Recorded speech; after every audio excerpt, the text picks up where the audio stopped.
Morning my dear friends. और कैसे हैं आप सब। मैं आशा करता हूं कि आप बहुत अच्छे होंगे। मैं CK यादव आप सबके लिए लेकर आया हूं लाभ एम्स की तरफ से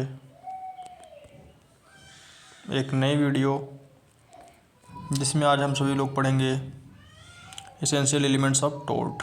मतलब टोर्ट के एसेंशियल एलिमेंट्स कौन कौन से होते हैं या कौन कौन से प्रमुख भाग कहलाते हैं टोर्ट के। तो अभी तक हम लोगों ने टोर्ट के 2 पार्ट्स पढ़ चुके हैं। यदि आप मेरे चैनल पर नए हैं तो प्रीवियस चैप्टर्स के जो भी चीज़ें हैं वो आपको प्लेलिस्ट में मिल जाएंगी। आप जाकर के वहाँ से सर्च करके ढूंढ लीजिए और आसानी से वहाँ जाकर के अटेंड कर लीजिएगा। आज हम सभी लोग अटेंड करेंगे एसेंशियल एलिमेंट्स ऑफ टोर्ट। मतलब टोर्ट के एसेंशियल एलिमेंट्स क्या क्या होते हैं। टोर्ट के एलिमेंट्स के 3 भाग होते हैं, wrongful act and duty impose and injury. और इंजरी 2 प्रकार की होती है, injury since damnum and damnum since injury. ठीक है, तो ये 2 पार्ट्स हम लोग देखेंगे आज के इस चैप्टर्स में। तो चलिए बिना समय गवाए शुरू करते हैं। आपके टोर्ट एलिमेंट्स ऑफ टोर्ट में सबसे पहला पार्ट रॉन्गफुल एक्ट और ओमिशंस। जो आपका रॉन्गफुल एक्ट है बेटा, रॉन्गफुल एक्ट मतलब होता क्या है, it's also called a tort ना, मतलब एसेंशियल को टोर्ट ही कहते हैं। बट जो आपका देयर मस्ट बी सम्स ओमिनेंस होता है, वो ओमिनेंस ऑफ द ड्यूटी होता है। ठीक है, ऑफ अ ड्यूटी है and on the part of the defendant, मतलब डिफेंडेंट के पार्ट के ड्यूटीज़ के अकॉर्डिंग होता है। For the tort to happens the persons must have first eithers done something that's he was not expected to do or omitting. मतलब किसी प्रकार से कोई व्यक्ति जो कार्य करता है और वो कार्य करके कुछ आपका रॉन्गफुल ओमिशन करे, उसका जो पर्पज ही है रॉन्गफुल कार्य करना, तो इस अवस्था में वो रॉन्गफुल ओमिशन कहलाएगा। एक इसमें केस है जो आपका म्यूनसिपल कॉरपोरेशन दिल्ली वर्सेज शुभांगति के तहत है, जो आपका ईयर 1966 था। इसमें क्या हुआ था, a clock tower was not in a good repair. मतलब जो क्लॉक टावर थी वो पूरे अच्छे तरीके से रिपेयर नहीं की गई थी। And it fails on the killed several peoples, और कई लोगों के ऊपर वह गिरी और उसकी मृत्यु हो गई। ठीक है, तो MCD was held liables for its omissions. तो म्यूनसिपल कॉरपोरेशन जो थी दिल्ली की, वह लाइबल हुई इस कॉरपोरेशन के तहत, मतलब इसलिए वह टोर्ट के अंतर्गत आई गई, क्योंकि रॉन्गफुल उसका एक्ट तो था, मतलब उसने काम तो किया लेकिन उसने उसे कभी मतलब सही नहीं बनाया। तो इस अवस्था में वो हमेशा रॉन्गफुल ओमिशन कहलाएगा, रॉन्गफुल एक्ट कहलाएगा। यदि वो सही कर दिया होता, मतलब जो उसकी रिपेयरिंग थी वो अगर समय पर कर दिया गया होता, तो ऑटोमेटिकली वो क्लॉक किसी के ऊपर गिरती नहीं और उसे पेनल्टी भरनी पड़ी। अगला है ड्यूटी इम्पोज बाई लॉ। मतलब लॉ के तहत उसी की ड्यूटी क्या क्या लाइबिलिटी बनती है, कौन कौन से तहत वो ड्यूटीज करता है। ठीक है, तो सबसे पहली चीज़, the act of missions of an actions must be required by law. मतलब उसके जो भी रिक्वायर्ड होते हैं लॉ के तहत ओमिशंस के, वह होने चाहिए। और the duty must be imposed by law, या उसके जो ड्यूटीज हैं वह जरूरी होनी चाहिए। दिस मीन्स दैट, इसका मतलब यह है कि if an act is that the prohibited by the law causes harms. मतलब यदि किसी कारणवश कोई कानून रोकी जाती है किसी नुकसानवश, and it is लाइबल्स under tort, तो वह टोर्ट के अंतर्गत आएगी। मतलब जैसे कोई अगर कानून है जिससे किसी का भला हो सकता है और यदि उसे रोक दिया जाए तो वो क्या होगा, टोर्ट होगा। अगला, similar if omissions of an act that is required by law causes harms and then is liable under the tort. And for the example, जैसे कि उदाहरण के रूप में हम ले सकते हैं, law requires that the driver of a vehicles must drive carefully and if driving without care. मतलब जैसे कि हम मान सकते हैं कि एक ड्राइवर हो गया, ठीक है, वो ड्राइव करे अनकेयरफुली, और इसके बाद यदि वो बिना ध्यान दिए किसी प्रकार का ड्राइव करेगा, तो इस तरीके से वो तो उसकी ड्यूटी है ना भाई, कि यदि आप ड्राइव कर रहे हो तो आप थोड़े अच्छे से ड्राइव करो। और यदि आप ऐसा नहीं करते हैं, किसी को यदि आप धक्का दे देते हैं या एक्सीडेंट कर देते हैं, तो इस अवस्था में आपका ड्यूटी बनता है कि आप वहाँ लाइबल थे अच्छे तरीके से ड्राइव करने के लिए।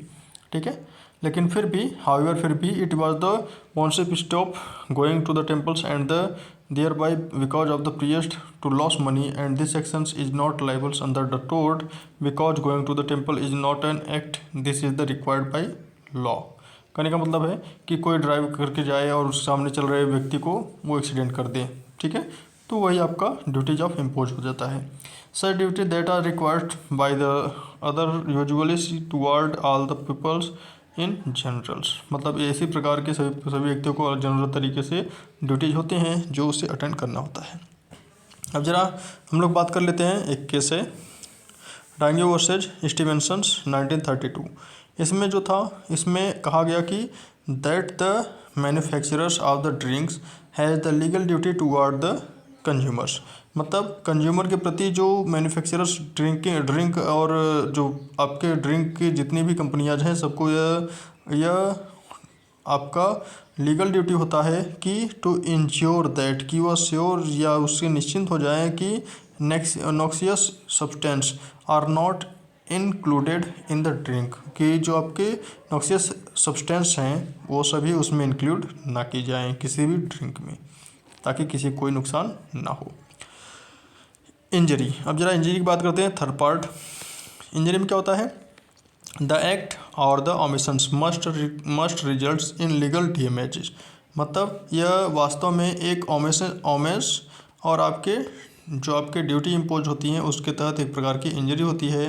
Violation of legal rights vested in the plaintiff, और प्लेंटिफ के वायलेशन के लिए उसके लीगल राइट को बचाने के लिए यह लागू किया जाता है। दिस मीन्स, इसका मतलब यह है कि the act omissions must cause the damages, मतलब ओमिशंस जो भी करता है वह हमेशा काज होता है डैमेज को देने के लिए। And it's recognised by the law as wrongful, और यह लॉ के तहत एक रॉन्गफुल एक्ट मानी जाती है। आगे हम लोग देखते हैं, जो आपकी इंजरी है, इंजरी की 2 पार्ट्स थी, वो कौन कौन सी थी इसमें हम लोग देखेंगे।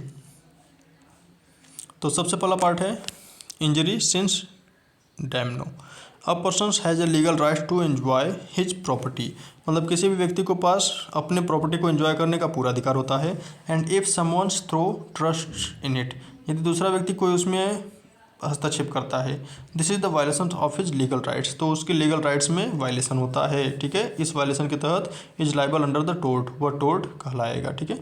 जैसे मान लो एक व्यक्ति है, ठीक है, और मस्त फर्स्ट क्लास ए ग्रेड की एसी चला करके बैठा हुआ था, बी आया उसका एसी बंद कर दिया ठीक है, एसी बंद कर दिया, उसे बहुत मारा भी 2-4 झापड़। तो इस अवस्था में उसने क्या किया, आपने इंजरी किया सिंस डैमनो की, क्योंकि उसके पास उसकी प्रॉपर्टी का किसी भी तरीके से यूज करना का हक है। आप उसके प्रॉपर्टी के तहत उसकी वायलेशन को वायलेट करते हैं तो उस अवस्था में आप हमेशा डैमेजेज के तहत अधिकार होंगे, लीगल राइट्स के तहत, चाहे वो फिजिकली हो चाहे रियल डैमेजेज हो, ठीक है। इसी में एक केस था जिसमें आपका आसबाई वर्सेज वाइट 17-3 का केस है। इसमें क्या था, the defendants wrongfully prevented the plaintiff from voting, मतलब यह माना गया कि जो वोट हुई थी वो प्लेंटिफ को बताया गया कि उसने रॉन्गफुली तरीके से वोट डाला, even throw there's was no damage, लेकिन वहाँ किसी प्रकार का कोई डैमेज नहीं हुआ। The defendant was held liables, तो इस तरीके से जो डिफेंडेंट था उसे लाइबल बनाया गया कि आपने उसके ऊपर झूठा आरोप लगाया और आपको इसके तहत सज़ा, मतलब आपको पेनल्टी देनी होगी, कंपनसेशन देना होगा। एक ऐसे केस है Bhim Singh versus state of Jammu and Kashmir, year 1986 की बात है। इसमें प्लेंटिफ वाज एन एमएलए, जो प्लेंटिफ था वह एक एमएलए था, and was wrongful arresteds while going to assembly sessions, वह रॉन्गफुली तरीके से अरेस्ट कर लिया गया जबकि वह असेंबली जा रहा था अपने सेशन को अटेंड करने। ही was not produced before the magistrates with in the required periods, मतलब उसके निश्चित समय में जो मजिस्ट्रेट है उसके सामने प्रेस नहीं किया गया। इट वॉज हेल्ड दैट, तो इसमें यह कहा गया कि this was the violation of the fundamental rights, यह उस व्यक्ति की फंडामेंटल राइट्स का वायलेशन था। Even though he was release letters, लेकिन बाद में उसे यद्यपि रिलीज कर दिया गया। He was awarded 50,000 rupees as the exemplary damages by supreme court, और अंत में उसे 50,000 रुपये सुप्रीम कोर्ट के तहत उसके डैमेजेस दिए गए उस असेंबली के पर्सन को, एमएलए को। अगला है डैमनम सिंस इंजरिया। डैमनम सिंस इंजरिया ये होता क्या है, ऑन द अदर हैंड्स, वहीं दूसरे तरफ मतलब एक तरफ तो हम लोग बात कर लिए एक पक्ष की, अब जरा दूसरी तरफ देखिए। वही दूसरी तरफ it is possible that the person suffers huge losses और डैमेजेज। यदि कोई व्यक्ति को बहुत ज़्यादा हानि या डैमेजेज हो जाते हैं तो इस अवस्था में none of his legal rights are violated, और यदि उसकी लीगल राइट्स वायलेट हो जाए, this is called damnum since injuria, तो उसे डैमनम सिंस इंजीरिया कहते हैं। In such cases there is no tortious acts, मतलब बहुत से ऐसे केसेज होते हैं जिसको हम इसमें देखेंगे। सबसे पहला केस है ग्लेस्टर ग्रामर स्कूल्स केस है। इसमें ग्लेस्टर ग्रामर स्कूल केस का है 1410 का।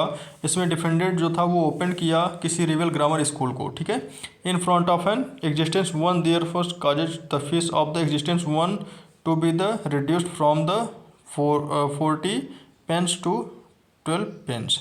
मतलब एक व्यक्ति ने उसके ठीक सामने एक स्कूल को ओपन किया और उसने वहाँ जो फीस रखा वो रिड्यूस करके 40 to 12 के बीच में रखा।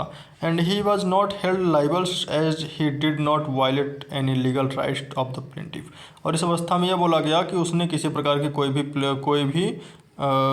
किसी प्रकार का कोई भी आपको हानि नहीं पहुंचाया, क्योंकि जैसे भाई ए ने एक स्कूल खोल लिया, ठीक है, तो ए अगर स्कूल खोल रहा है तो उसके सामने बी भी तो खोल सकता है। किसी के पास ऐसा थोड़ी ना हक है कि मतलब आप मेरे सामने स्कूल मत खोलिए या दुकान के सामने दुकान मत लगाइए। कोई भी व्यक्ति कुछ भी कर सकता है। अब आप भले ही अपना मतलब स्कूल चलाने के लिए आप 40 रुपये या 12 रुपये रख दीजिए, तो उसने शुरू में 40 रुपये रखा था तो इसने अगर वहाँ 12 रुपये रख दिया तो इस तरीके से कोई लीगल राइट्स प्लेंटिफ की नहीं बनी। मतलब वहाँ पर किसी प्रकार की कोई भी राइट्स हेल्ड और उसे उसका राइट्स का कोई प्रकार का वायलेशन नहीं हुआ। अगला है उषाबेन वर्सेज भाग्यलक्ष्मी चित्रा मंदिर का केस है। यह ईयर 1978 का केस है। Plaintiff sought the permanent injunctions against the cinema house to restrain them from the showing the movie Jai Santoshi माँ।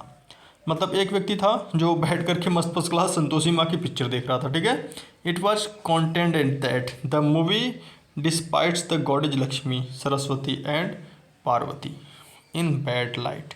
मतलब उसमें यह बताया गया कि संतोषी माँ में सरस्वती लक्ष्मी इन सबको एक बैड लाइट के तहत रखा गया, which is offensive to the plaintiff, और यह प्लेंटिफ के लिए ऑफेंसिव माना गया। And it was held that, और इसमें माना गया कि हर to religious statements is the recognized as a legal wrongness, और इसे लीगल रॉन्गनेस के तहत दिया गया। And there was violence of legal rights, और इसे नो वायलेंस कहा गया किसी भी लीगल राइट्स को लेकर, क्योंकि किसी भी व्यक्ति को अपना कोई भी कार्य करने की आज़ादी होती है। मतलब कोई भी व्यक्ति कुछ भी कर सकता है। And injections was not granted, और इस तरीके से इंजेक्शंस उसे ग्रांटेड नहीं किया गया। मतलब यह माना गया कि भाई जब कोई भी व्यक्ति कोई भी फिल्म देख सकता है यार, फिल्म देखने के बाद कुछ भी कर सकता है। मतलब मेरे भगवान ऐसे हैं तुम्हारे भगवान ऐसे हैं, तो उसमें कोई राइट्स नहीं होते किसी पर्सन कुछ भी करने का, ठीक है। तो इस अवस्था में वह नॉन वायलेंस हो गया, अर्थात no violence of any person.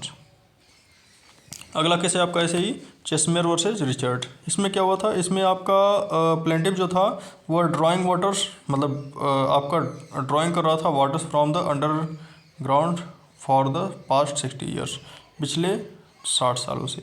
मतलब प्लेंटिफ कई सालों से 60 सालों से मतलब लगभग उस अंडरग्राउंड जो वाटर था उसे ड्राइंग कर रहा था, मतलब निकाल रहा था।